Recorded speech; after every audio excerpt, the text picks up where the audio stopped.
Welcome to the Scott Holm podcast, back for the first time with a week break in between recording, guys. It genuinely did feel like it had been a long time since we talked, even though this is just our regular recording schedule, just because obviously with the football coach being hired, like the news and the need for podcasts comes a lot more frequently, but plenty to talk about from the world of Cougar sports, current hoop stuff, some football stuff as the staff takes form, as guys come and go, mostly go to this point from the Cougar football program. Not that we're terribly surprised about, but obviously plenty to talk about with all those topics. Dustin, how are you doing, friend?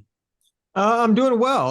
Within the last 24 to 48 hours or so, kind of like you mentioned, the reality of the guys you were going to lose in the portal has kind of started coming to fruition. So, that's a little bit maybe sobering, and there maybe you wanted to cling on to a little bit of the fantasy that, like, oh no, everyone's going to immediately fall in love with Coach Fritz and want to stay, but that's just not really the way things go. So, but that's fine. So I think we'll get into that for sure here in a little bit, and got some hoops to talk to. But broadly speaking, having a hard time believing it's less than 2 weeks till Christmas, but otherwise doing pretty well.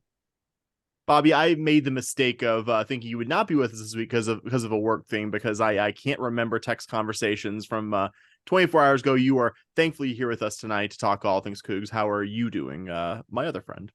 No, man, we're good. We're good. Everything's good here. So weather's nice.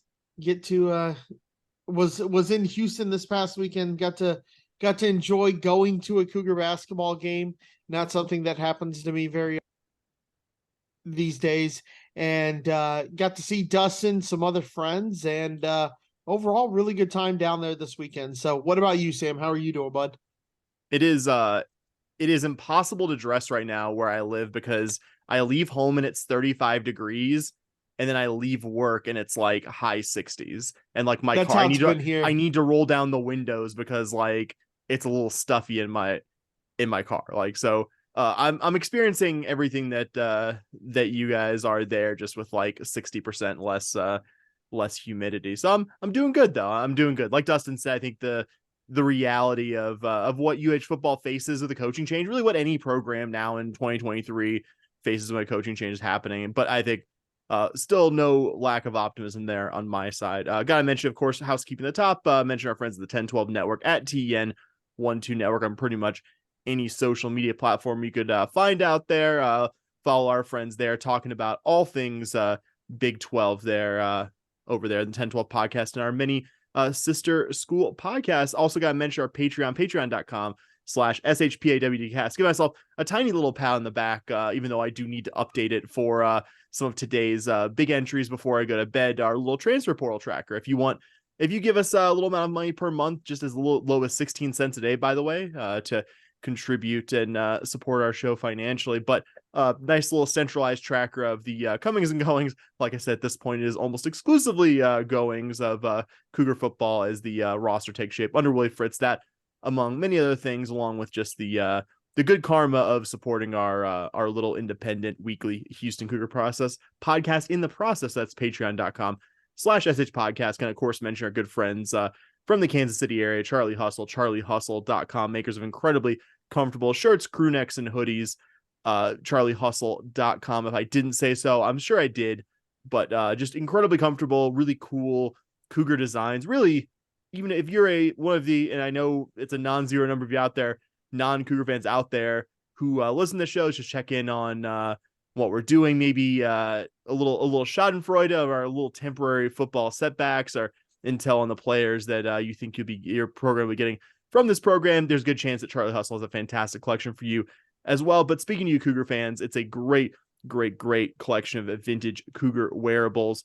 Use our promo code SHP15, SHP15, Cougar fan or non-Cougar fan, to save 15% on your first order at charliehustle.com. Guys, let's start with the sport that's not in season, but the sport that obviously is taking up a fair amount of the oxygen news-wise with the new staff, Cougar football, who I guess you guys can start wherever you want. We have a few different topics there, but I figured we'd start somewhere optimistic as the Willie Fritz coaching staff takes shape, and less about the how are we going to field a roster of 85 guys in the coming season. Does that sound good to everyone? Perfect. Let's do it. I think, if we're starting with reasons for optimism, you're talking about the staff, it gets real easy when you talk about defensive coordinator. Is Shile or Shielwood? Shilewood. Shilewood. There you go. Shilewood come over, was the defensive coordinator with Willie Fritz at Tulane the past season with the excellent defense that they had there. And, really has had 3 different DC positions the last 3 years. And basically all of his teams have been really good defensively. It's Tulane this last year, Troy the year before that, Army the year before that, all, kind of top 25 or top 25-ish, depending on which metric you're looking at. And again, not at far from the 3 most resourced, talented, talent-heavy programs in the country in Tulane, Troy, and Army. So, and I think certainly there's something to the fact that he was inheriting a decent, team at Tulane this past year. But nonetheless, the fact what they did defensively, really impressive. Of the 2 coordinators that Willie Fritz had at Tulane last year, I think he was the one that the 3 of us were all pretty in agreement on, that looked like would be a solid hire, one that you figured probably would have had some offers to go elsewhere based on the track record over the last few years in particular. So obviously your coordinator hires, like we talked about, just it's a huge piece of the puzzle for next year, and hopefully for multiple years going forward, and getting Wood in there as DC is something that I think is, as again, we're going to talk about some things that are less exciting, but that's something to be genuinely excited about for the Cougar football program. Yeah, I'm super excited about Shielwood coming on board. You look at the SP Plus ratings, and like an idiot, I didn't write them down, but the last couple of years he's fielded some really good defenses. And we talk a lot about the Tulane offense and how good it looked, with hiring Willie Fritz, but we may have underrated their defense a little bit. They've had one of the top flight defenses in the country that's really taken Tulane to the next level and has really been the anchor of those teams the last couple of years. So super excited to bring him in. And like you said, he probably, if we are being honest, he probably had a couple of offers that he could have gone somewhere else and taken, but not a huge surprise to see him kind of following Fritz, taking this as his P5 job to kind of get started. And if he does well here, hopefully we see him as a head coach somewhere else, because it means he did a really, really, really good job as the Houston Cougars defensive coordinator. Probably the assistant I was most excited about possibly joining the staff from Fritz's Tulane staff. I think I mentioned him multiple times by name before it was official that, or I guess it's not official. Like, we haven't seen a U of H tweet that is like Shile Wood hastily edited into a Cougar polo or a shirt of some kind. But I mean, everyone who makes a living reporting on these kind of things is reporting as happening, and just joins from a Tulane defense that allowed under 19 points per game, fewer than 100 rush yards per game, 34 sacks in 13 games while forcing 25 turnovers. Like you said, Dustin also had really good defenses at Troy and Army. Prior to that, did inherit a good Tulane defense. Tulane had their previous defensive coordinator, Chris Hampton, hired by Oregon in a co-DC role there, but didn't inherit like an amazing defense at Troy. Like I think they'd had 3 losing seasons before he got there, so didn't necessarily step into a absolutely perfect situation. Just all the guy has done is genuinely be associated with good defenses. Coordinated top 25 defense at Army, coordinated good defense at the FCS level with Wofford, his alma mater. Prior to that, again, no sure things in this life, but he's been associated with too many good defenses over his career for it to be coincidence. I think even the most bitter and jaded Tulane fan would say that, and so that's a large number of people. We've seen a couple of those, but like I don't think I've seen anyone say like, "Oh, Shile Wood actually isn't that good of a defensive coordinator." Even the most bitter and jaded fan would say that the guy can coordinate a defense. So really excited to bring him on. Even acknowledging, as I'm sure we will get to here later, that the job will be a tall task, at least early on. And so, very interestingly, we do not yet know who Houston's offensive coordinator would be, despite the fact that if this podcast had been 24 hours ago, we would have been coming here and telling you that we did, in fact, know who Slade Nagel. We hardly knew you. Yeah. What was your favorite moment of the Slade Nagel era at U of H? It's a tough one, but time flies when you're having fun, boys. Time top moment, typing 4 paragraphs of notes about him, and that's it. There you go. But yeah, Nagel had been the offensive coordinator with Tulane last year, was reported to also be coming along with Fritz as the offensive coordinator. And it was a hire that, I feel like we're going to rehash the lengthy three-way text message conversation that we had after this news broke here a little bit. But, I think kind of the conclusion that we all cumulatively came to, and you guys can add your own, color here as well, is just that, it wasn't a bad OC hire, but it wasn't an inspiring OC hire the way that, Childwood is an inspiring DC hire. And again, things are relative from one day to the next, 1 year to the next. Again, if you hire Slade Nagel after the 2022 season, we're probably singing in a different tune, because the Tulane offense 2 years ago was really, really solid, but definitely took a step back this past year, despite having a Michael Pratt back. Was a team that did very poorly in the red zone, and much to the ire of some of the Tulane faithful. So, maybe it's a little bit oversimplistic, but this is one of the things we were kind of half joking, half serious about, is just like, well, Childwood passes is his old team sad to see him go test in a way that it felt like Slade Nagel did not. So that, doesn't always work. That doesn't mean that Slade Nagel wouldn't have been a good OC here, won't be a good OC wherever he ends up next year. But, part of me is happy, I think, just because of Houston having such a larger salary pool than Tulane had. If you bring both your coordinators with you, it's like, okay, did you need that larger pool, or are you just using it to give raises to the guys you're already working with? It's like, ideally you go, okay, you'd love to go hire somebody that's so exciting that you couldn't have hired them at Tulane. And, in Wood's case, I think it's hard to argue that Fritz could have gone out and hired someone with a better CV than Wood has. But, I think in Nagel's case, I think, it's conceivable, certainly, that you could go out and you could find a guy who's at least as exciting, maybe a little bit more exciting than Nagel is. And I don't know, I'm kind of, as much as I would have, obviously I'm sure Coach Fritz, everybody would love to have an offensive coordinator nailed down at this point. The fact that we still got the OC search to go. When's the last time we were even remotely worried about who Houston's OC was, right? Because it was, in the Dana era, we always was like, okay, so-and-so will be the OC, whatever, Dana's the OC. And we just kind of assumed it was Nagel, which I think was part of the disappointment too.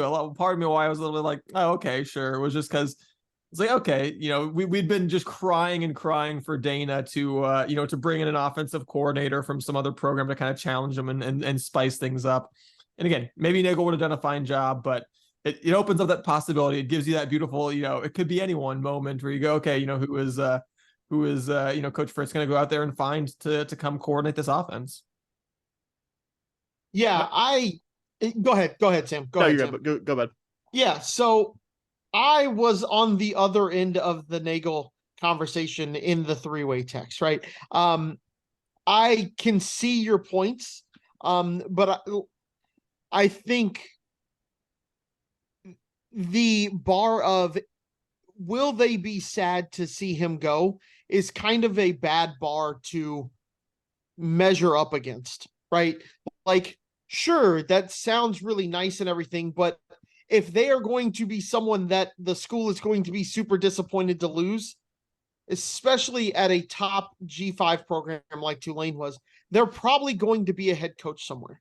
Maybe they're going to do the jump from Tulane to Houston. You might see that on an OC level, but this is going to be, I guess the pessimistic in me or the realist in me is this OC job is better because it's in a P5 position. But does this position set him up better than he would have been set up to get a head coaching job at Tulane where he was? I don't necessarily see that.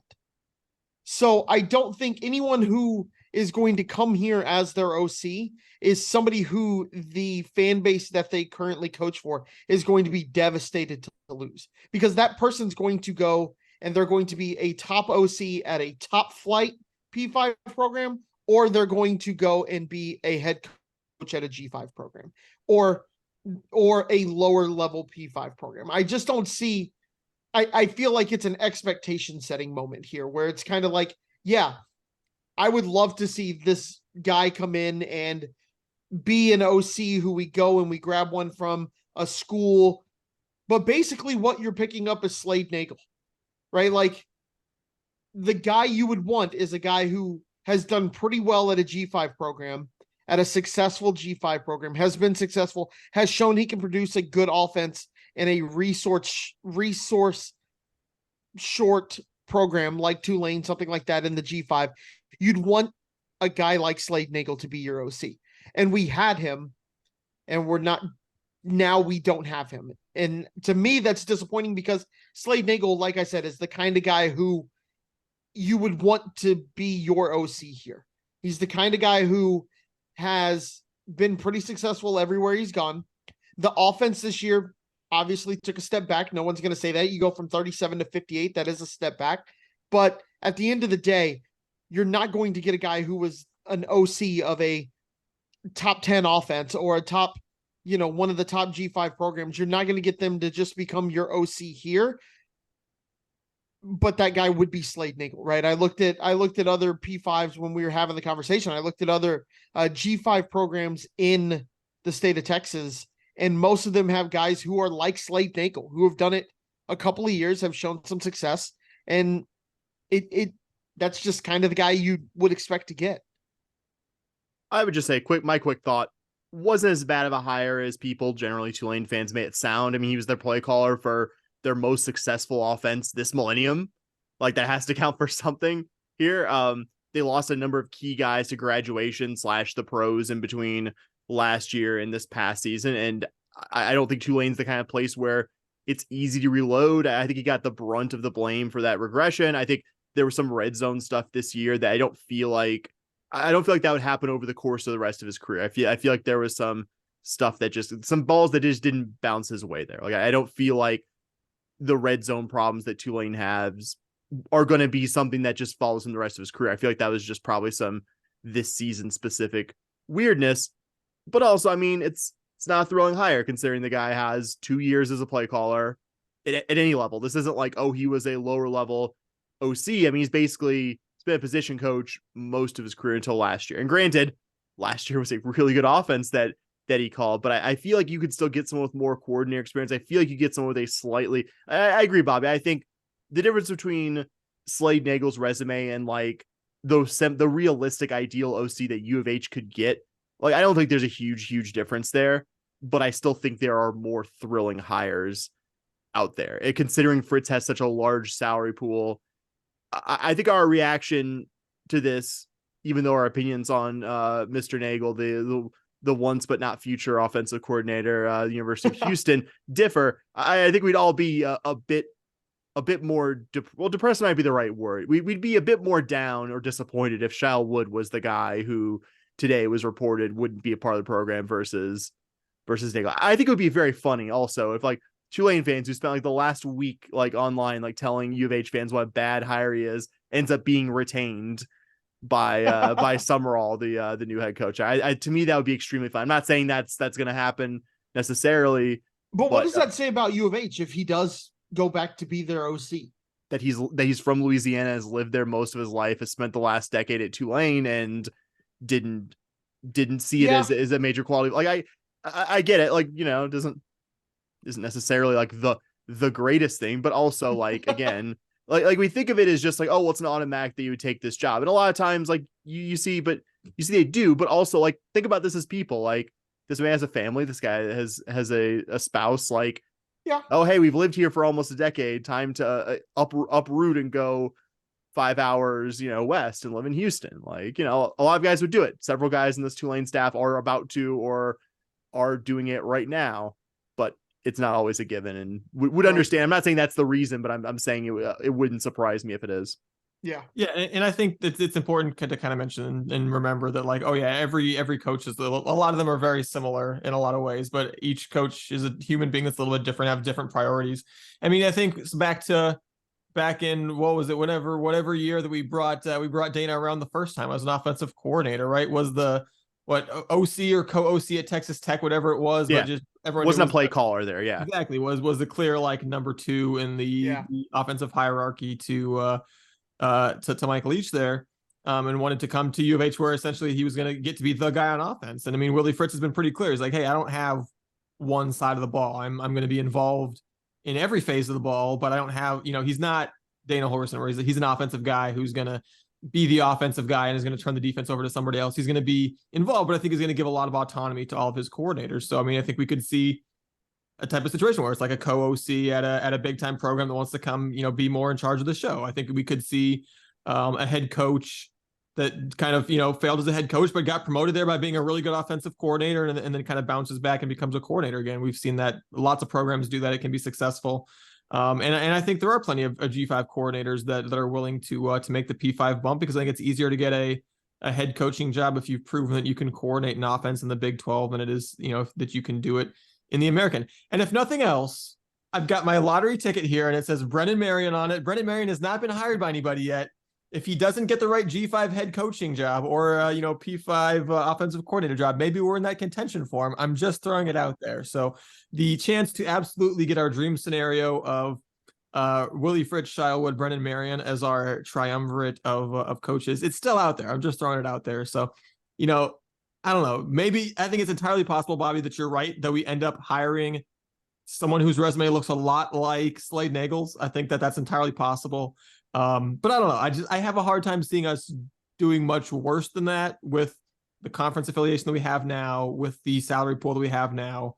And I think there are some more intriguing options out there. So, again, not mad about it. And if for no other reason than, like I said, maybe it's completely irrational, but like I said, it just makes me feel like we're doing something with that money instead of just giving raises to the guys that we already the Coach Fritz already had there. I want to talk about the other assistants who are being reported to join the staff as well. Yeah, I was going to say offensively, Iman Nagabi staying on as offensive line coach. No surprise there. We've been openly speculating about that one for a while. And then I believe we still haven't seen the official position listed for Derek Sherman, who was the wide receivers coach for Tulane last year, but coached running backs Tulane the year before that. Young coach who has kind of worked his way up through a number of FCS and G5 coaching gigs. So, those are the two offensive guys. We can talk about the defense guys here in a little bit, but Sherman, I think you always want to have some of those kind of younger guys on the staff. You always want to keep your staff somewhat young because, helps you relate to the players, helps you in recruiting, things like that. And I think Sherman, having, like I said, Tulane's been pretty good offensively the last 2 years. So I think getting a position coach, certainly not the worst thing in the world there, especially someone that has some familiarity. And then Nagabi staying on, again, I don't think any of us got a real good, fair chance to judge him in his 1 year at U of H. So having those guys involved offensively, again, it's their position coaches. They're not going to, blow you out of the water with their resume, or otherwise they'd be coordinators somewhere. But, I think it's both look like fairly solid hires at first blush to me, at least. Yeah, like you said, not an official position listed for Sherman, who is Tulane's receivers coach, but like you pointed out, coached their running backs along with their just awesome now Tennessee Titan, Tyjae Spears on that team. Well, one thing interesting there with me, though, is curious what kind of effect Sherman has on Tulane's top receiver, Chris Brazzell II, picking his destination. He's currently in the portal. So we're going to get to U of H might need some help with that specific position group. Also, Brazzell's dad played for Willie Fritz at Central Missouri. So really hoping that combination of factors leads to Chris Brazzell being in Cougar red and white this fall. Going to mention also one of the defensive assistants that is hired to be part of Shia Wood's defense there. Gerald Chapman will be the new defensive line coach, is on Tulane's staff this past season, was briefly actually on the 2022 staff before getting a bump in pay to go coach Colorado's defensive line, was actually the interim DC for part of that season as well, was on LSU staff as an analyst in 2021. Before that was a full-time assistant for the Bengals, working with their defensive ends and outside linebackers. And that stood out to me, man. NFL assistant jobs are hard to get, like really, really hard to get. Is the pinnacle of the profession. Even being like a defensive ends and outside linebackers coach for the Bengals is big for a guy like Chapman, who played D3 ball, didn't have necessarily like the connections you get playing Division I ball. Not that being a Division I player guarantees you, gilded ride into being on a staff, but I mean, we're not naive here. It helps to have those connections playing at this level. And he didn't have those, and that he is my age and worked his way up to being an NFL assistant less than 10 years after playing Division III ball. I think that's really loud. The fact that Ed Orgeron, a guy who is a defensive line coach by trade, like I realize he's been a head coach, but like Ed Orgeron, like made his bones in this business as a recruiter and defensive line coach, that he was like, I would like this guy to work with our defensive line. To me, that's pretty high praise. And I think a couple other guys, James Ross also was on Cincy staff last year as their outside linebackers coach, was on Tulane staff as an analyst this year. I think came over with Fritz right after he took the job. Will be coaching inside linebackers for the Cougs. I believe they announced a DBs coach today. Did they not, guys? Yeah, Josh Christian Young, I believe. That's right. That's right. Yep.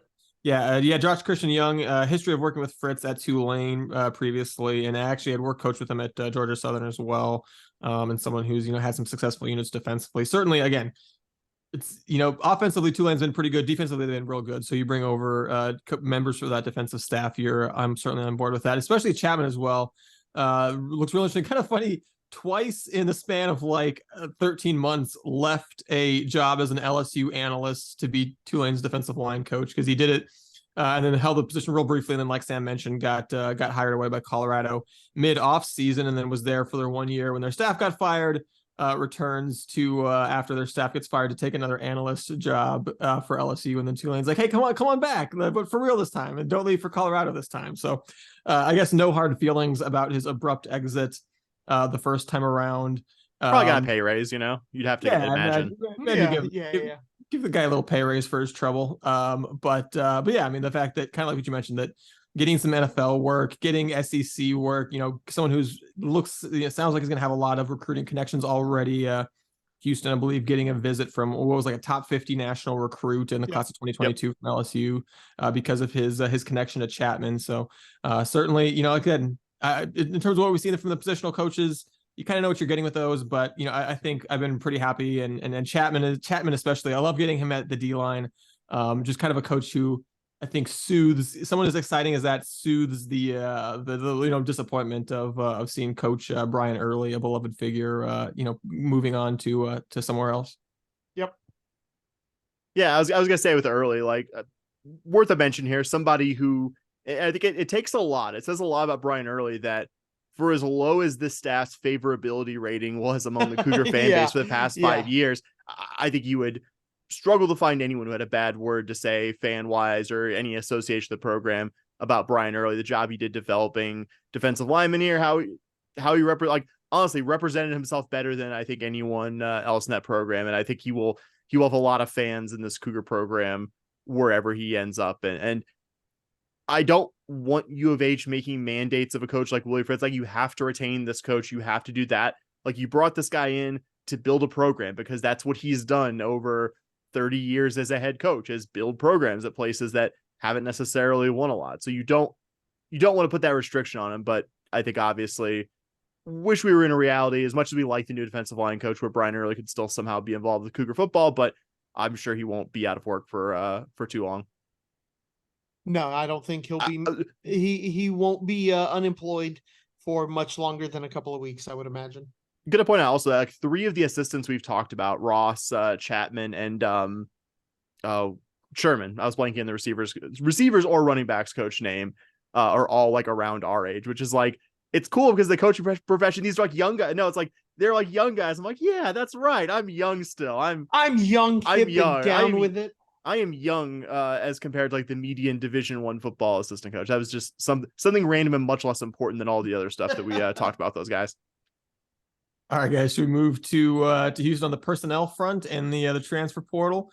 I asked that question as Sam was taking a drink, but I got the thumbs up, so that means yes, we're going to keep going. So we'll. Sorry, Bob, I didn't answer though. Your vote doesn't count here. Yeah, well, it's 2-on-1 at this point, so I've been outvoted. I mean, I'd love unanimity, but we already have consensus, so all we need. But no, Houston to the transfer portal. Again, we'll start, I guess, with the positive, which is Houston has had one player that is coming into the program via the transfer portal, and that is linebacker Corey Platt Jr. from Tulane. Platt had been someone who'd been a backup there for a couple of years, was really well regarded, though, playing behind some really, really talented, eventual professional type players at the linebacker position on some of those really good Tulane defenses. And then coming into this previous season was someone who the staff was the guy who, you always have a couple guys every offseason that, every staff member is just oh man, this guy is ready to take the leap. And Platt seemed like he was that guy for Tulane defensively, finally stepping into a bigger role, just someone that everyone just said had a huge offseason, was ready to really, really contribute. And then was proving them right. Had what it was 13 tackles, I think it was. They're 15 in less than 3 quarters. In parts of 2 and a half quarters in their season opener. And then Torres, was it Achilles? I forgot to put him in. It was his Achilles. His Achilles tendon, yeah. Torres Achilles tendon, which ouch. That's just one of those injuries I don't even like talking about or saying out loud because it just sounds so painful. But obviously, missed the rest of the season. So I think with an injury like that, you mean that those are often a year plus. So I mean, it might be the case that he's we don't know exactly. I think we'll just say we don't know exactly when he's going to be 100% and ready to go again. But certainly someone that I think it sounds like whenever he does get healthy. Really has the potential to be a contributor in this linebacking core. And it's this linebacking core that I feel like for the Cougars has, historically been, you always have like one or two guys in the linebacking core that are just real standouts. And I feel like that's a unit that's been maybe a little bit lacking the last couple of years from some of the guys that we've seen come through this program at that position. So if Platt can, hopefully eventually get healthy and kind of be one of those guys, that would be a very welcome development, I think. Yeah, certainly a player Tulane fans expected to be long-term very good on that defense. I'm confident he would have been one of their top couple tacklers, if not the top guy, if he had stayed healthy this season. Like you said, Dustin, though, literally only played in 3/4 of one game and still managed to get 15 tackles. A guy who should have 3 years of eligibility left. It feels like this most recent season is like exhibit A of what a medical redshirt season would be, which would give him 3 more years, but a bare minimum of 2 left in this program. And yeah, really, really exciting guy who contributed on a good defense the year before as a rotation guy, as a redshirt freshman. I think somebody who I expect will play a fair amount early and be a defensive piece worth building around long term.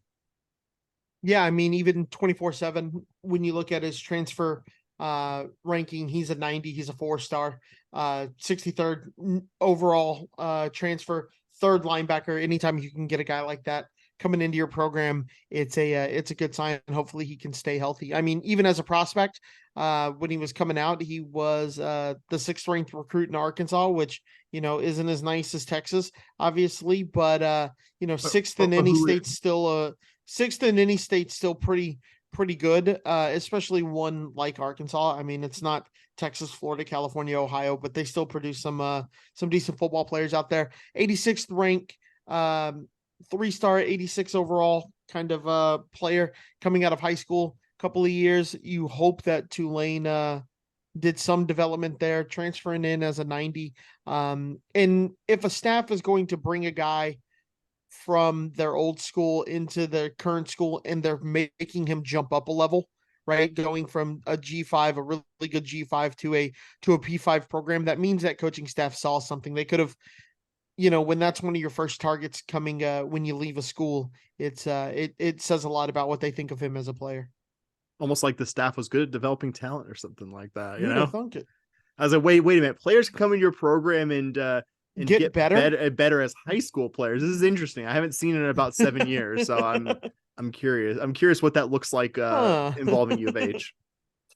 Unfortunately, some players, as we mentioned, though, moving in the opposite direction, and really just in the last few hours, Houston getting some shots on the defensive line, particular, not really surprising, I guess, with the news that Brian Early was not going to be retained, that you would see some defections on the defensive line, specifically, starters Jamari Caldwell and Chidozie Nwanko in the portal. Those are the big names. And then Justin Benton, kind of a promising freshman that'll play a little bit this year, also in the portal. So, those three, again, we kind of talked about making a list before the portal really opened of guys that we were going to be sad if they did leave. Caldwell, Nwanko. I mean, I think Ben was kind of an edge case. I don't remember if we had him on there or not, but all three of those guys, 2 for really, having shown that they were good players via performance, and 1, I think, for the long-term potential, are guys that, you would have loved to see stick around, but that it is what it is. And just again, kind of like we talked about up front, indicates that, the staff is in many ways going to be building from scratch going into next year. And I think when you lose,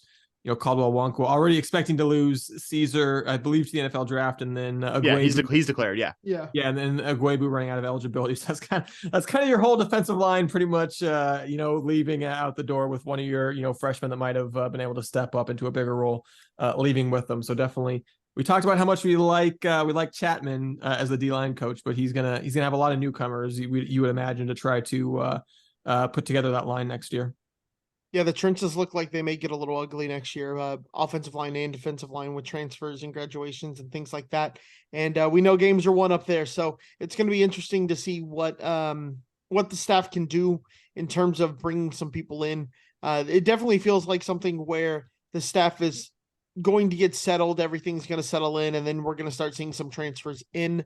Right now, it can be a little scary because we expected to lose some players, right? You were hoping that even though you lose early, you do expect some of those guys to still transfer out, but you were hoping you could kind of bring in a new coach and he could kind of sell them a little bit on the vision. But that kind of just shows the influence that Coach Early had on the guys and how important the guys thought he was. Not saying that Chapman isn't gonna do the same with guys he brings in, but first week and a half of the portal, it's a little scary right now because you're seeing more leave than you're seeing coming in. But I have full confidence that we're going to see some guys finally start to come in. It's just the reality in college football when you make this kind of coaching change. Like you're like, even teams that are well resourced and don't have any kind of like coaching change, you still see like a starter from like Florida State, and it's just like Florida State just like barely missed it. But how are they losing like Oklahoma, like losing start programs that you don't think would lose incumbent starting? A&M just lost a lot of guys. Well, yeah, A&M had coach, but A&M also had coaching change there. Right. That's what I'm saying is like you can expect to see it. It doesn't matter the program you're in. You can expect to see that. So sorry, bud. Yeah, UH certainly no exception there. And yeah, especially with the position coach, a very well liked, I think one that had as good of a track record as any in the last 5 years under the previous staff here. Like you're gonna lose guys from that group. It sucks. Like, I think we'd all very much prefer Cougar football next year to go with Chidozie Nwanko and Jamari Caldwell, like starting in the middle, the interior line. Justin Benton, I think a guy who's going to be real good there long term. I think, and again with Caldwell and Benton are both guys not from Texas, which like, and I'm not saying local guy, because I mean Matthew Gold and Tyler Johnson, who we're going to probably talk about, are local kids who are leaving. So it's not exclusively out-of-state guys, but I mean, you look at the pitch if you're a kid from Georgia and in Benton's case, and you're coming to Houston, like if your staff and position coach that recruited you there aren't there, like, and you have the one free transfer, like, yeah, sorry, like you're probably going to lose guys like that, and it sucks. It sucks, but it doesn't suck. And I'm not trying to tie these guys to necessarily the bad performance of Dana Holgorsen, but like losing these key guys doesn't suck more than the idea of Dana Holgorsen coaching like one more game with Houston Cougar football. It's just it's not because of those guys. It's just an unfortunate unintended consequence of that move. Yep. Well, and I think importantly, when you talk about versus Dana Holgorsen, like you can't even really compare those two, because I don't think there is an alternate reality where like all these guys come back. We talked about we saw Dana saying, just looking extremely defeated, towards the end of the year. Talk to 60 guys next week. I gotta, yeah, exactly. I gotta try to re-recruit 60 guys, and it's like, yeah, that was not the face and the demeanor and the voice of a coach that expected to keep 55 of those, those 60 guys like back next year, right? Like that just, so, again, who's to say, maybe Caldwell and or Nwanko and or, Benton comes back if Dana Holgorsen and Brian Early are still here, who knows? But maybe they're leaving anyways. Yeah, it's entirely possible we lose some of these guys anyway. And you mentioned Matthew Golden, Sam, and Tyler Johnson on the offense as well.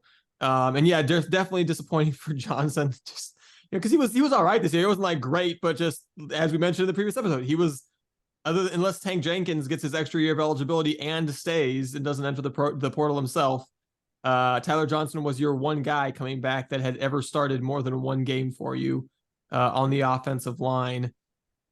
And now you don't even have that. As we mentioned, talking about the reset on the defensive line, you mentioned, Bobby, it's resetting on both lines, really.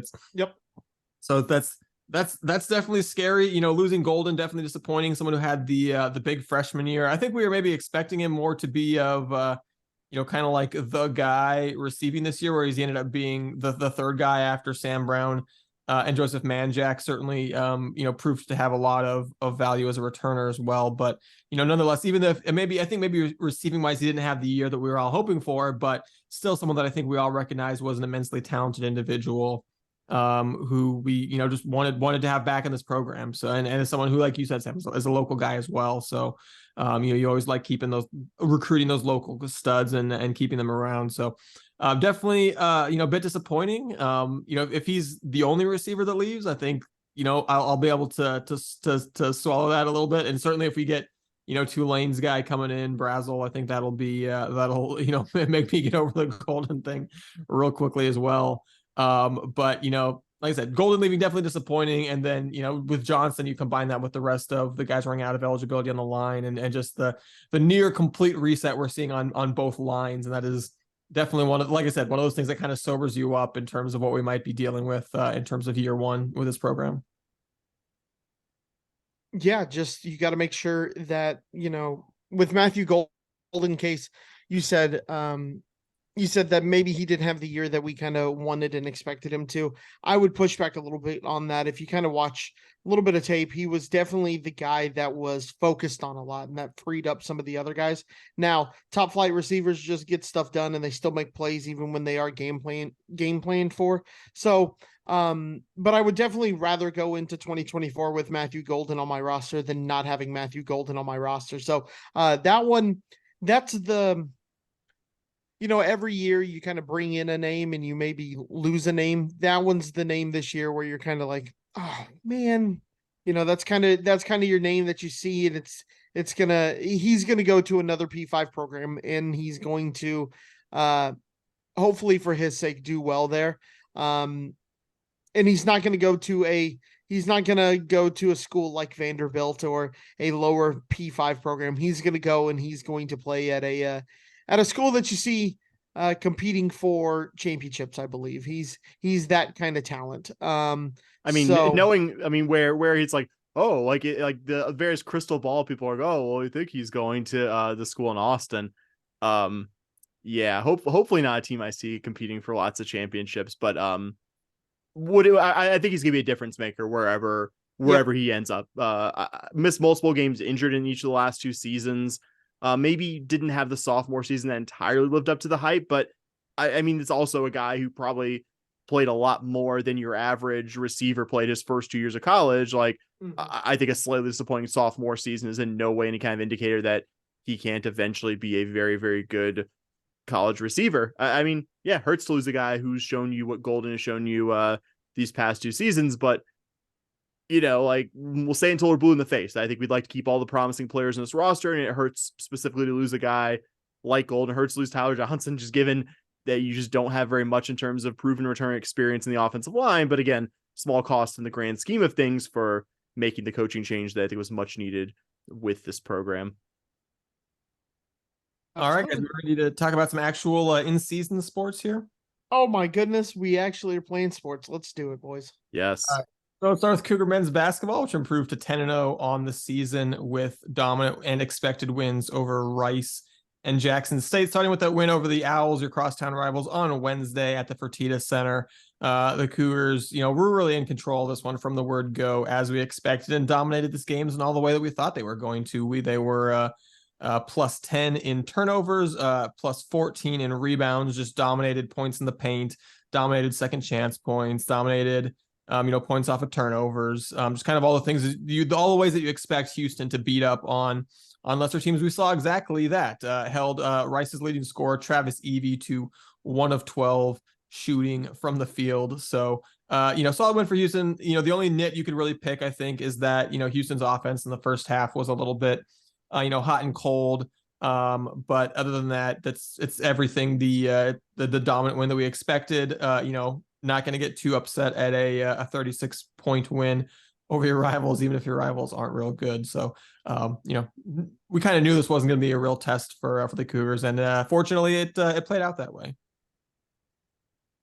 Even before the Cougs went on that 14-2 run, like late in the first half, that kind of like well and truly put away any doubt in any of our minds that U of H was not going to win this game and not win it very comfortably. It just never felt like Rice was going to be able to do nearly enough offensively to stay in this one. I think nothing affected that more than the fact that the Cougs got Rice's big man point forward, Max Fiedler, 2 quick fouls in less than 2 minutes on the court. And I mean, that kind of happens when you get an opposing point guard or point forward or whatever you want to call a basketball team's primary offensive distributor. You kind of see a ripple effect of that player's minutes being limited. It was harder for me to say than I expected, leading to limits mediated. But it has like a ripple effect on other players. Travis Evie, who you just mentioned, Dustin, made his first shot and then promptly like missed every single one he took for the rest of the game. Didn't even get any other points at the free throw line. And that's not a guy who's going to go 1 for 12. I think very often this year, even with Rice's struggles. And Sampson said, I think in his halftime TV interview, but the plan was to go after Fiedler early and couldn't have been more successful. He ended up only playing 20 minutes, fouling out, had a season high in turnovers and a season low in assists. I thought it was a really nice balanced scoring effort from the Cougs in this one as well. You had 4 different guys in double figures, 8 assists from Jamal Shed. And, Terrence Arsenault is not going to be the first name I guess it jumps off the page when you look at the box score, but I don't want his 6 points and 9 boards to get overlooked either. This was also the second fewest points Rice has ever scored in a head-to-head. Their first time, or I was going to say the fewest points they've scored since 2013 as well. 8th straight head-to-head win. Dustin is 2 people who were physically at the last time U of H lost to Rice. A game that I missed a day's worth of pay for when I couldn't afford to miss a day's worth of pay to watch James Dickey era Houston Cougar men's basketball lose to maybe Rice's worst team or one of their worst teams, because there's competition for that this century. Their only Conference USA win that year, Dustin, that you and I decided to be there in person for at Tudor Fieldhouse. So no matter how much of an expected win this was, little things like that from the past making me cherish the fact that the Cougs won this game and it was really never in doubt for the 40 minutes of action.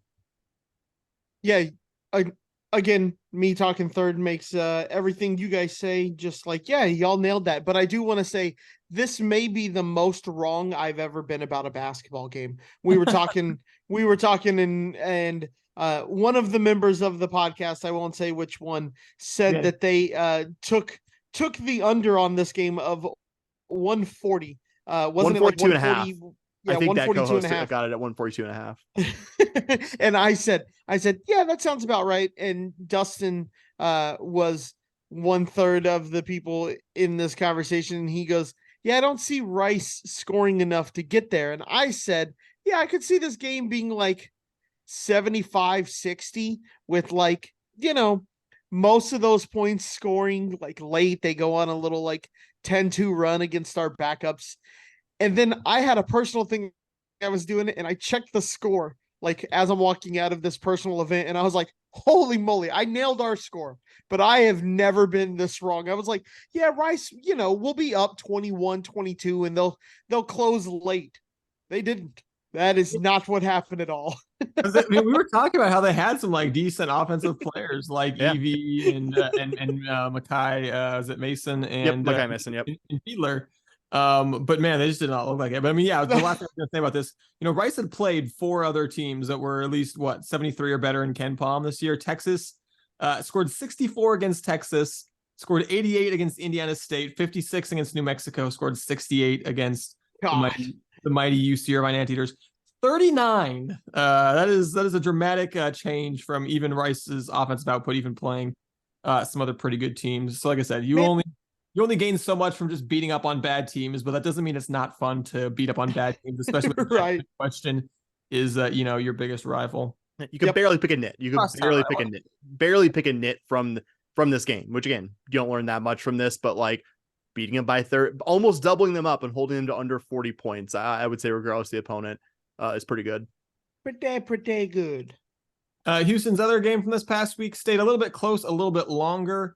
As Jackson State really, I think, came out with a lot of energy, a lot of toughness, a lot of fight in the first half. Houston ended up taking an 8-point lead into halftime, but this is one that I think we expected to be over at intermission, and it certainly wasn't. It was one of the Kelvin Sampson was too ticked off to even do the going into halftime interview, so he sent Kellen instead, who I think gave some comments about it saying, hey, tougher team wins. And in the first half, Jackson State was a tougher team. Maybe kind of disproved his own theory because Houston was still winning by 8 points at that point. But regardless, I think it was a true statement that, hey, Jackson State came out swinging in a way that Houston didn't really maybe expect them to or respond to in the best way in the first half. And I have to say in the first half, because in the second half, Houston came out, outscored Jackson State, doubled them up 52-26 in the second half to take that oh man, this game was kind of weirdly close, and all of a sudden you look up and it's a 34-point margin at the end. So definitely throwing to Bobby first here because I don't want to get him buried, and also because he was at the game with me, so I know he has. I was gonna say get to Bobby first here. Some firsthand observations here, but definitely Bobby, one that you and I were kind of looking at each other, going, okay, they're kind of hanging around until they all of a sudden very much were not doing that. Yeah, I remember a couple of things that kind of happened in the game that caught my attention. I remember we jumped out to a 14-point lead pretty late in the first half. Maybe it was like with a couple of minutes left to go in the first half. And I looked at Dustin and I go, this game feels a lot closer than 14. And then they kind of went on a run, and the first half ends with an 8-point lead. And yeah, Dustin, we were kind of looking at each other going, I don't feel great about this right now. Like this is the kind of game you come out and you play and you just kind of start. If you do this against a better team, if you do this against anyone in Big 12 play, you're going to be down 16-17 going into the half. You just cannot play like this. We noticed, I think Dustin and I counted in the first half a floater. We probably went 1 of 12 on floaters in the lane and just outside the lane. We couldn't make a bucket, though. I jokingly told Dustin it looks like Kelvin forgot to take the lid off the because I don't know if you guys know that he does that in practices. He'll put a lid on top of the basket. But the ball can't go in the basket. Why would they? That is correct. Yeah, it looked like he left those on in the first half of the game. So Jackson State shot unbelievably well. I mean, even though this was a 34-point game, Jackson State still shot 42.5%. You can't let better teams shoot 42% from the field. Big thing here was turnovers in the game. That was a big one for us. And at one point, I remember I looked at Dustin and we had talked about how we noticed us finally pulling away on rebounds, because at one point it was tied like 20-20, and that's just not a way that a Kelvin Sampson team is going to win. And then from there, we pretty much dominated the second half, and we just knew that it was going to be one of those games where you didn't want to be in the locker room at halftime facing Kelvin Sampson in the mood he was probably in. And then just a couple of notes on the crowd. Crowd didn't fill in as much as I kind of thought it would, but Dustin raised a really good point that it seems that maybe a lot of resellers were buying our tickets and saving them for conference play when they can make a little bit of money on them. Because you look at the secondary market, but the tickets for the Kansas game are just ridiculous. But all that being said, super fun being in Fertitta Center. The thing that blows my mind every time I walk in there is I'm like, this was Hofheinz. Like, this used to be Hofheinz? Like, what is this? How did this happen? It's a really fun situation to walk into. It throws you off when you don't see the little deer blind. I'm using heaviest quotes, luxury boxes. Or the complete circle snack bar, the concession stands that were complete circles, and you were like, where do I go? Like, yeah, no, it's like, but yeah, that's always the big thing when I walk into Fertitta Center is I'm always just like, one, we play here, and two, like, this isn't a new building. This is Hofheinz. Like, what happened? The weird thing about Jackson State and the fact that they did pretty well offensively throughout this one, I wouldn't go so far as to say they got into a rhythm. I mean, because they turned the ball over a bunch throughout. I think that kept them from making a more serious effort of competing in this game. But the weird thing was their offensive success was not coming from their super high scoring guard. Ken Evans Jr. came in averaging over 20 per game, had some of his biggest games this year against Jackson State's tougher non-conference opponents, but finished the day only with 6 points. Season high in turnovers, was ejected late in the second half when he picked up his second technical foul. Really, it was Colty Young and Jordan O'Neal who were giving the Cougs the most problems. O'Neal on the boards as well. You guys were talking about the Cougars. Really wasn't a typical rebounding performance in that first half. It really did look like they were pulling away. And then Jackson State went on a 10-0 run, and it was just like very frustrating. It felt like the Cougars were never going to be able to pull away. It reminded me a lot, even though I think this game was more close than the Jackson State game, of the South Florida game last year at the Fertitta Center, where just like we eventually won that game. And I think they made it a lot closer than Jackson State did, but it just never felt like the Cougars. It felt like anytime the Cougars were right on the cusp of pulling away, just the opponent landed a counterpunch. And thankfully, they did not land anything close to a counterpunch in that second half. I believe that was the most points that any Jackson State opponent has scored in a half against them this year. It was really cool to see Emmanuel Sharp take over the game in the second half as well. I think we all have seen the guy flash things. We know he's a talented scorer. I mean, my first impression of him was just like, man, this guy is fearless for a freshman in his first game last year, but I don't think we ever saw him really take over a game like this one. And I think we saw that this is a different Sharp. This is a player who now, after a second full offseason, this program has developed into the level of scorer who can take over a game. And he wasn't that guy last year, even against lesser competition. And I think he is that guy now. Also, really good effort from LJ Cryer in the first half when the rest of like the non-LJ Cryer Cougars were 7 of 24 from the field. Like if LJ Cryer doesn't have a good first half, we might have gone into the half trailing to Jackson State. And like it's one game. You're not going to freak out about one game. And we've seen this team, especially like these Saturday, like late morning, afternoon tips. You've seen the team kind of look sluggish. Like I remember last year, even though again, much better opponent, but it was Kent State last year, right? That was just this excruciatingly low scoring game where the Cougars just couldn't hit anything. And it was a Saturday late morning tip off. Again, you like Bobby said, you cannot have this effort against better teams, but that's what you have non-conference play for, is to figure things out like that, to get all the bad performances out of your system and save only the Gophers conference play. Okay, not that simple, like not that simple, obviously, but yeah, really, really impressive second half, maybe less so in the first. No, I think what's funny is, I actually happened to be, I watched a pretty decent amount of Jackson State beating Missouri just because I happened to be around. There wasn't a lot else on. And I was like, oh, we're playing them. Let's see if they're going to keep this close. And then they basically did, exactly what they did it in the first half against Houston, but they just kept doing it throughout the entire game. They just, they never really let Missouri pull away. They just kept hanging around and annoying them. And, the difference is, I feel like maybe we haven't hammered this home as much as we have in previous years under Kelvin Sampson, but even though we do talk about it a lot, rebounds and turnovers, man, rebounds and turnovers. The reason why Missouri lost that game and Houston ended up winning by 34 points? It's because Missouri did not have the edges and rebounds and turnovers that Houston had over Jackson State. Houston was a plus 11 in turnovers, plus 19 in points off of turnovers. And we talked about Houston struggling rebounding. This made me laugh because I was like, I had to look up the numbers. As we were talking about this is Houston struggling rebounding wise. And part of this is because we're talking about them struggling in the first half, and these are going to be full game numbers here. But this is Houston struggling on the boards.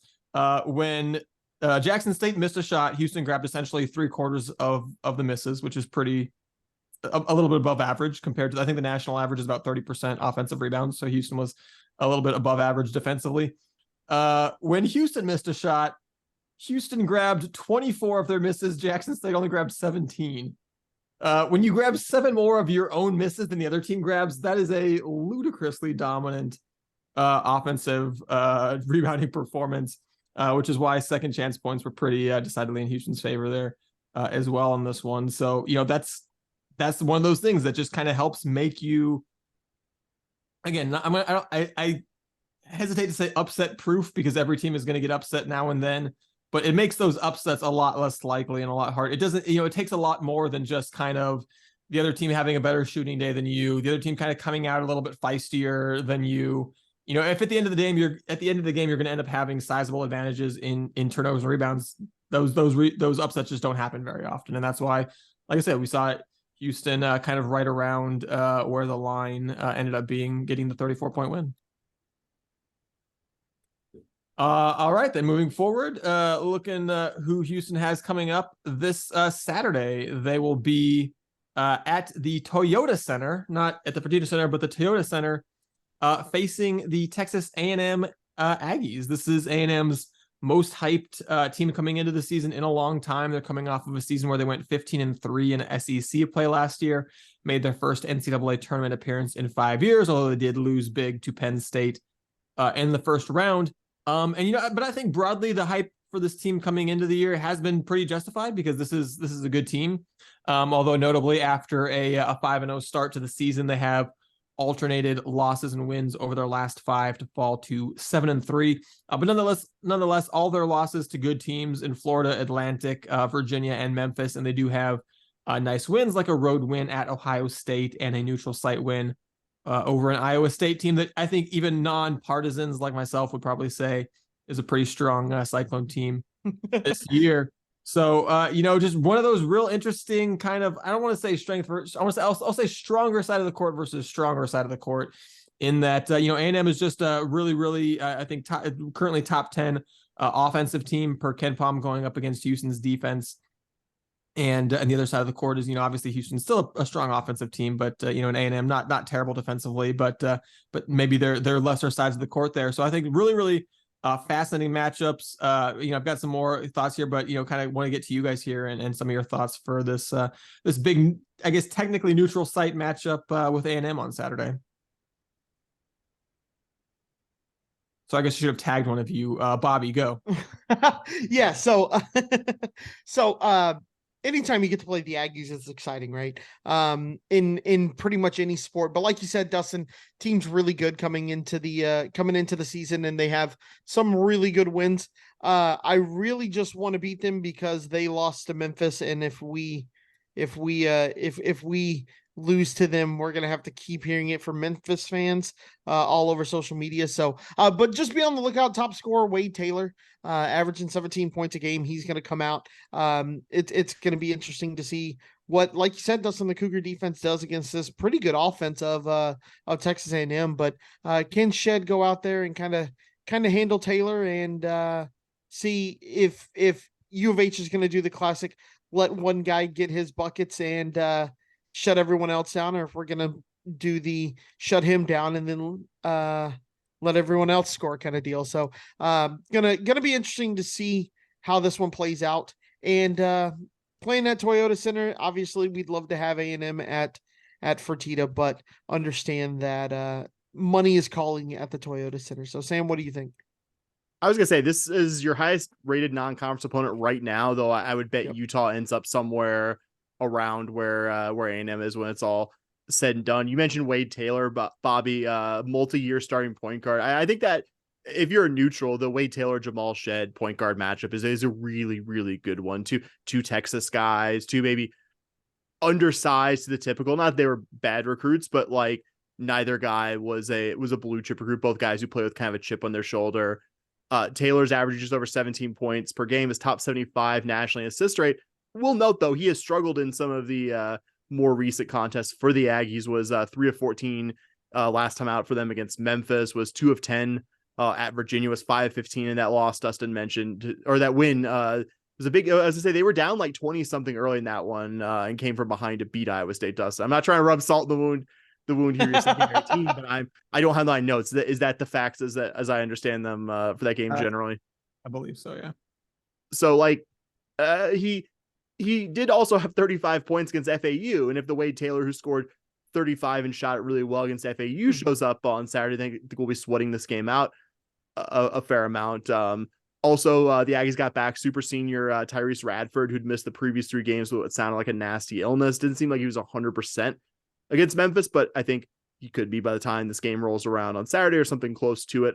Really interested also the matchup with the Cougar front court against the Aggies group of super veteran big men. Henry Coleman, a guy who started his career at Duke, one of the more efficient scorers in the country, is making over 65% of his field goal attempts, is averaging just over 13 points and just under 9 boards per game. Obviously a team effort, but I think no Aggie player is more responsible for them being the number 2 offensive rebounding team in the country than Henry Coleman specifically. They have a couple other veteran guys who don't do a lot offensively, but are really good rebounding and defense guys. Wildens Levesque, who the Cougs actually saw a couple times when he was at South Carolina back in that home and home several years ago, which tells you how long he's been playing college basketball. And Anderson Garcia, Mississippi State transfer.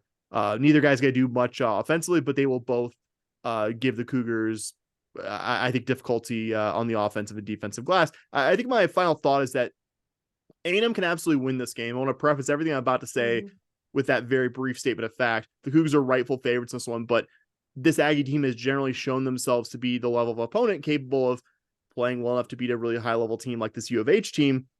But just looking up and down at them and looking at which teams have challenged the Cougs this season, other than offensive rebounding, I don't know how A&M goes about winning this game other than playing dramatically better than they've played in some key areas this season. I think to really challenge the Cougs, you need to be a high level 3-point shooting team, and the Aggies have been the opposite of that.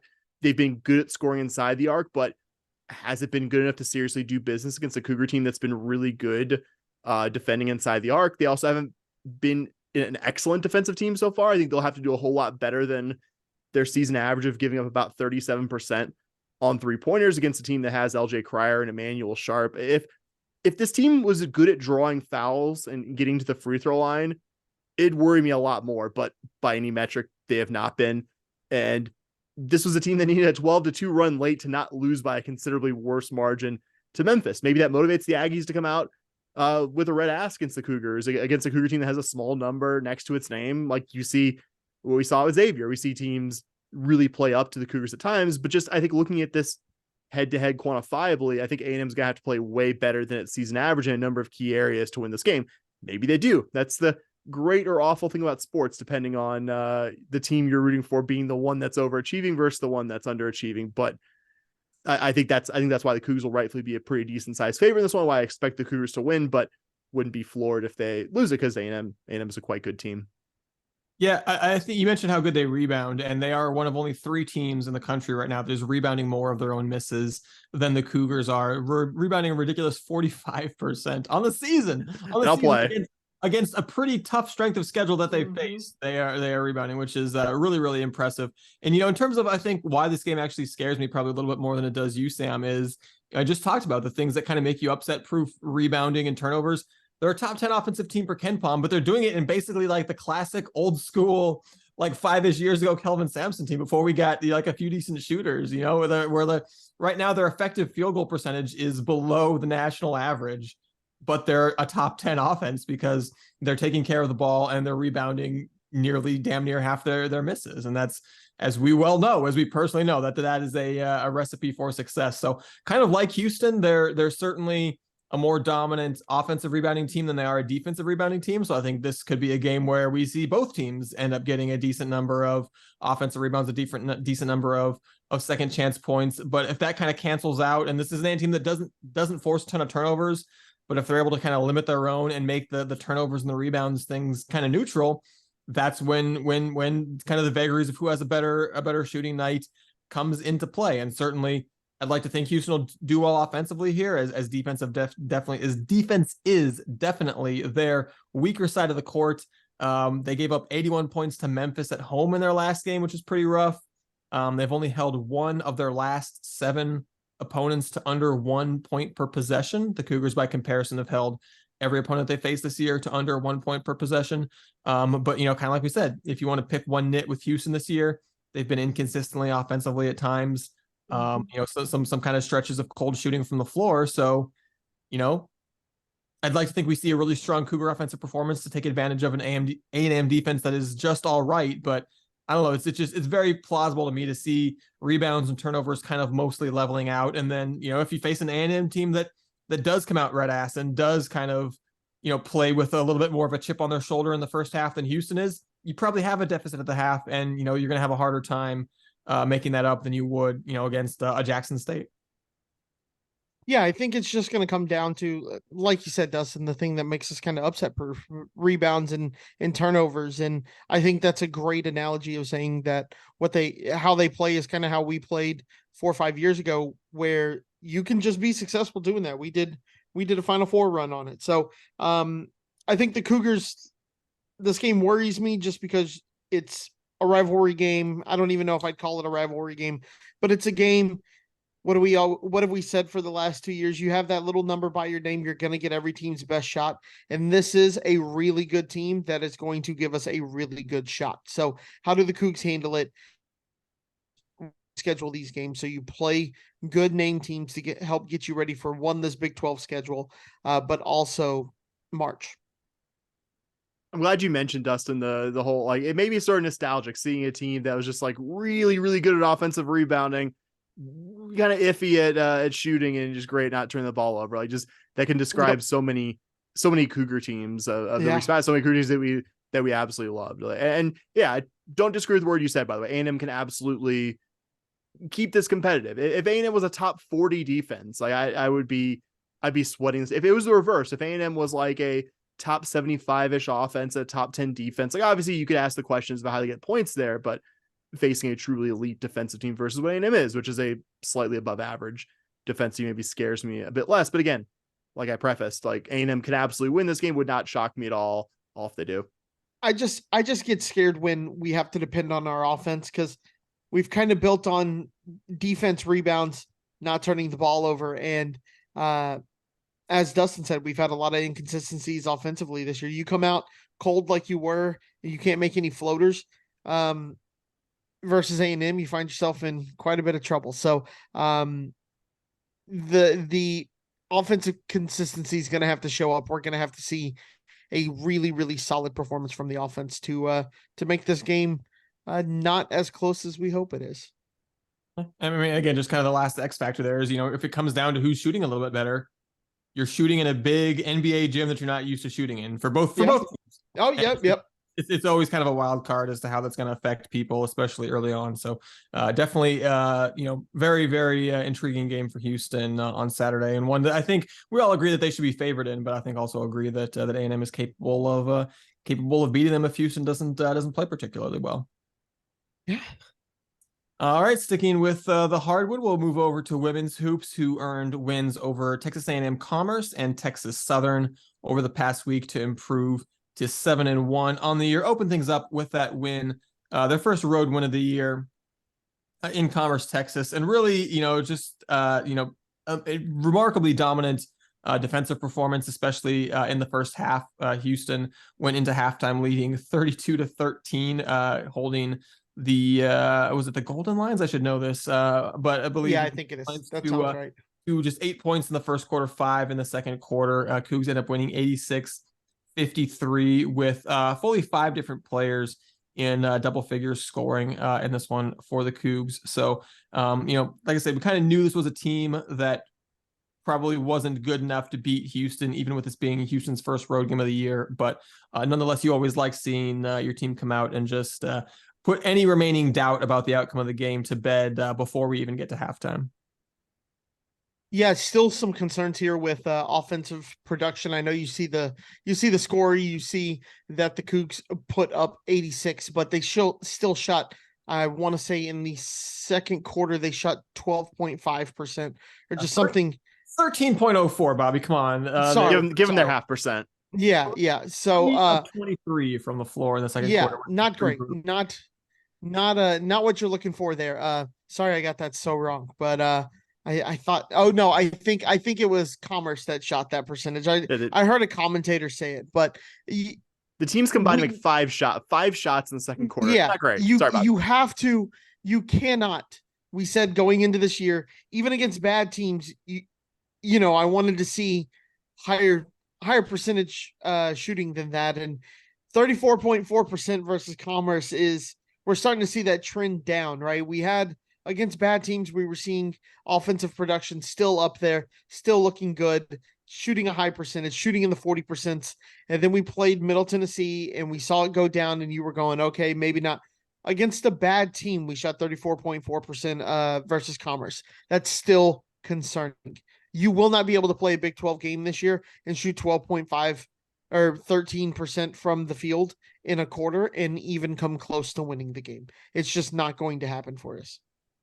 It's the advantage of going third in this topic is that Bobby got to say all my negative notes because I have that. Yeah, I'm glad they won the game. We'll give them a slight bit of credit that it was their first time away from shooting the Fertitta Center like that. That has some kind of effect, but yeah, it does kind of tamp down the enthusiasm. It's like, okay, but this way of winning wouldn't be sustainable against much as a Big 12 opponent, against like a decent top 100, top 150 kind of opponent. We'll like say a Middle Tennessee State.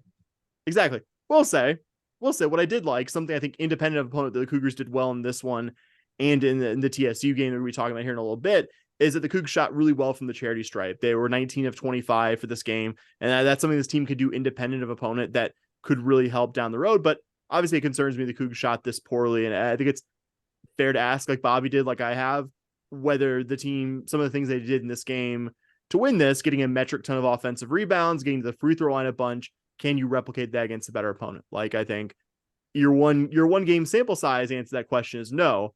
Thankfully, you'll have more chances to prove that, but you didn't the one time against a good opponent, which kind of tamps down my enthusiasm, but still happy they got the road win and with a minimal amount of drama. And the Cougs did keep things going this morning, actually, with an 11 a.m. Tuesday tip-off. So weird. Well, apparently it makes sense. It's the elementary school game. Yeah. So a bunch of I ended up seeing it. It's still weird to get the notification that a game started at 11 o'clock. You're like, what? But the Cougs hosted their third ward neighbors, Texas Southern.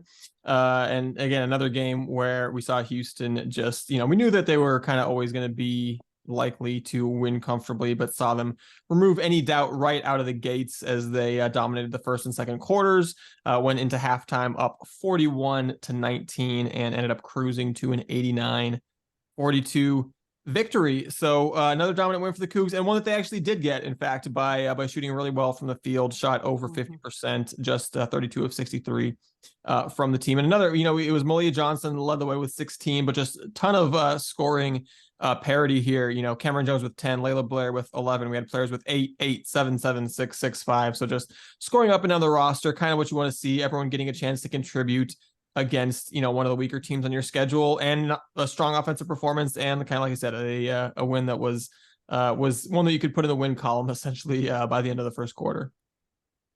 Yep, gotta love it when that happens. Easy wins are fun. Big takeaway from the game: Cougs shot 50%, 50.8% in this game. We showed the game before that even against a opponent you are clearly better than, it's not easy to put the ball in the bucket. And if you're going to play a bad team, shoot 51% against them. I'm okay with that. That's the big thing I've been looking at this entire season. Every week I'm going to come in here and I'm going to talk about the field goal percentage, because that's the thing that hampered this team last year, was the fact that they couldn't put the ball in the bucket no matter who they played. This year they're doing a better job of it. I mean, 36 points off turnovers after you force 29 turnovers looks great. That'll play. Yeah, that'll work. Going forward, it's just going to be, can you keep doing it? Can you keep this type of play up? I didn't realize this program, these two programs hadn't faced off since December of 2008.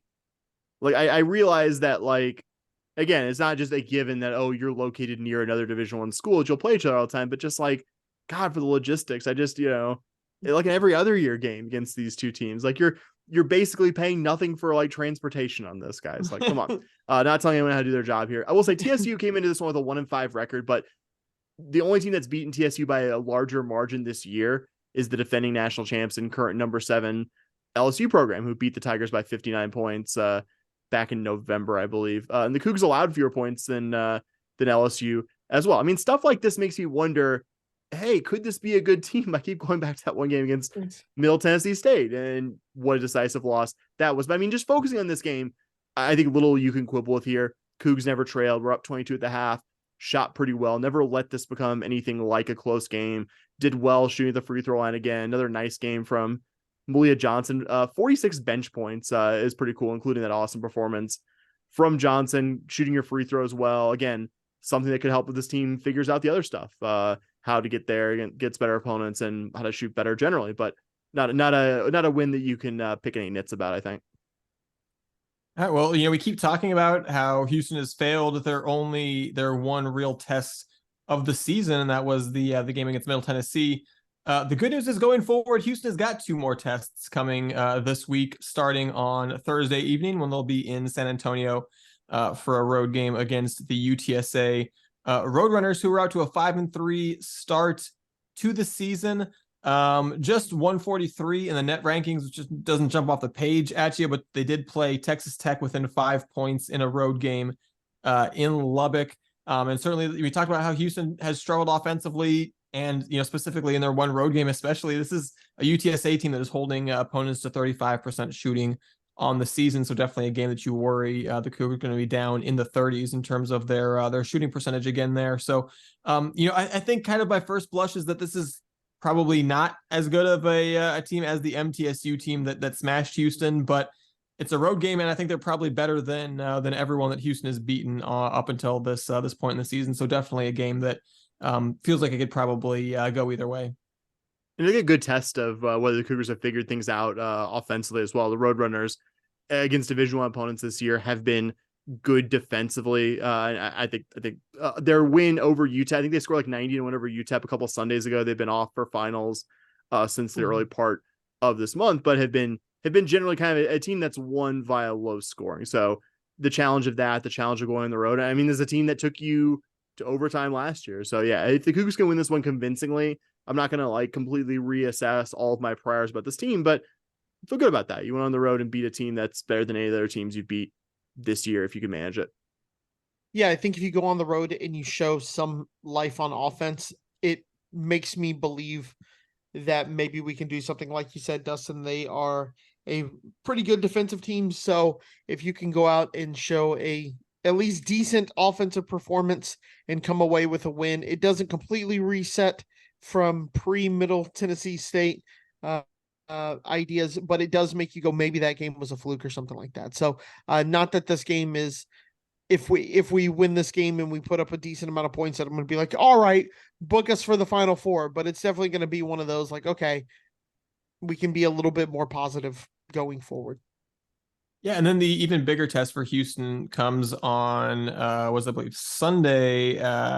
Sunday evening at 4:00 Central Time, when they'll be facing Washington State up in scenic Pullman, Washington. There, and this Cougar team certainly looks like the toughest team that Houston will face in non-conference this year. They're off to a 10-2 start. They're 28 in the current net rankings. Both of their losses to pretty solid teams. In terms of good wins, they blew out a solid Maryland team by 20. They beat an excellent Gonzaga team in overtime. And, looking back to last year when these two teams faced each other in the Fertitta Center, they got a 7-point win over the Cougars in that one as well. So, like I said, definitely looks like your toughest test of non-conference, but I like it. I'm excited that this week is going to kind of tell us, I think, what our expectations should be going into the Big 12. If we see Houston win in San Antonio and then, at least play competitively in Pullman, I think all of a sudden you go, okay, like you said, maybe not, you're like, book us for the Final Four or even the NCAA tournament, but at least at that point you go, okay, this looks like a team that's going to, handle itself relatively well in the Big 12. But, if these two games kind of go in a different direction than that, I think that kind of would be a pretty strong sign, combined with the MTSU game, that Big 12 play is going to be fairly ugly for Houston. Yeah, Washington State number 28 in the net. So you do have to look out for this game. If the Cougs show up, look good against Washington State, then it's going to be a lot of good things going forward. A win against Washington State would give us a ton of hope, a ton of excitement going into the future. This is probably the biggest game of the season to this point, and maybe one of the biggest ones of the season. I know there are plenty of good teams in the Big 12, but this feels like a game that if you want to make the tournament, you got to kind of come away with a win. It's going to help your net ranking. It's going to help any other rankings that you can think of. You can maybe drop one in Big 12 play that is a little close. I'd really like to see a win here. I'm not expecting one, but it would be, to even keep it close, would be a very exciting turn of events for the Cougs. I just want the Cougars to keep it close. Like that. That's just my expect.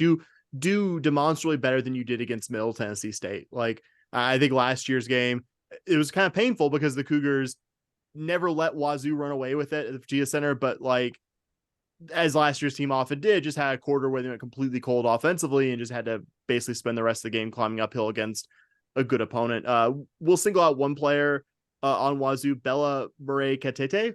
Really good center, fifth-year player, is going to test the Cougs. We saw a few games ago, not to keep bringing up this game, but the Cougs really struggled with Middle Tennessee, who had a very good veteran center. Can you do better in this one? Cougs with a U have made their bones by being a really good defensive team this year. They're blocking almost 6 shots per game and are good at forcing turnovers as well. Weirdly, they haven't been as good defending the three as you'd expect from a team that by all other metrics is a really high-end defensive team, though that hasn't been U of H's strong suit in recent games as well. Yeah, it's a 10-2 team at their place. I'm keeping my expectations realistic, but I just want to see this team compete more than they did last time out against a quality opponent. And just for reference, Middle Tennessee is currently 57th in the net ranking. So Middle Tennessee is one of the teams that if you hope to make this the NCAA tournament, that's a team that you're going to be on the bubble against. A win versus Washington State makes that go away. Not that I'm expecting it, like you guys said, but if you can sneak away with a win there, that's really going to help the net ranking and your resume going into March. So.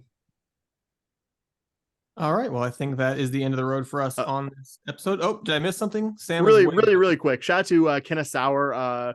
Now just recently former Cougar volleyball player. She's exhausted her eligibility. She got selected the 18th pick, which is the third round in the expansion draft of the new pro volleyball league that's coming this spring for the Grand Rapids Rise. She was actually taking 3 picks. I told you this factoid, Dustin. I did not tell you this, Bobby.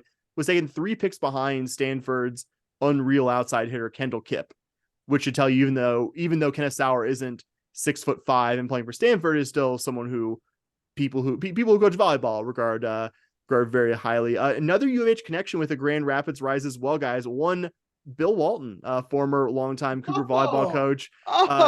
During our earliest days, the halcyon days of us as Cougar fans. You can tell that name hits a spot because I was kind of leaning back waiting for the outro. You say that, I'm like, hold on, let's go, baby. Bill Walton. Who has yelled at us before because friend of the show, friend in real life, graphic artist of this program. Don't do Bill like this. Don't do, even though we're an hour and a half in, don't do Bill like this, man.